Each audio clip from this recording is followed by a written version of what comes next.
But it's okay for you to feel anxiety in today's world. It's normal. You shouldn't feel bad at all if it overwhelms you. You know, it's a silly, misguided thing for anybody to come to you and call you a millennial, snowflake or whatever it is that they're saying to you, because you just have to put that down to ignorance. Sure, boomers might have worked in jobs for 40 years in a factory, but you're doing 60 hours a week or more, and then you get home and you still get texts and calls. Not only that, like, the world today is not built for the human brain. Humans love to have predictability. We need predictability to feel a complete sense of security. But how do you have that today? In 2020, the world changed more in 2020 than it did from 1950 to 1980. So I don't think anybody really understands the impact that has on the human brain. It's not normal.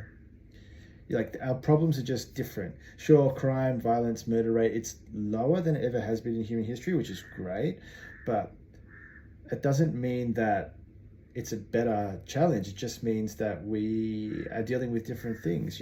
At least with crime, you can still feel a sense of control over crime in some way, shape, or form. You can move, you can protect yourself, you can do certain things to feel a bit of control, which is really calming for anxiety. But how can you feel a sense of control against a virus or an overreaching government or a really poorly managed economy and currency debasement? I'm in Sri Lanka, and 2 months ago, the value of their money halved in a week. So their money was buying them half as much as it was a week earlier. Like, how can you feel a sense of control over that? Markets are crashing. Social media and technology just has an over-influence over our lives. The list just goes on. It's not a world that's built for the human brain. And so no wonder they sit there and they think kids these days are entitled and they're fickle and they get bored easily, they're bad workers.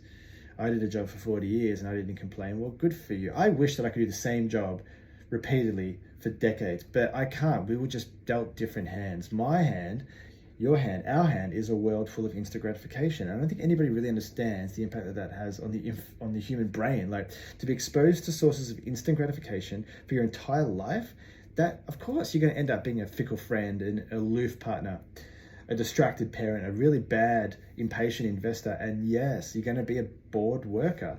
But you just can't listen to people that don't understand, all right? Because they don't get it, and it's not their fault either. Just in the same way that it's not your fault that Instagram is as addictive as gambling, but completely legal for a 4-year-old to use, it's not their fault that they don't understand that. Why would they? So you just can't let that ignorant perspective get to you. There's nothing wrong with you. You just need to manage your mindset differently than they did, because your challenges are a world away from their challenges.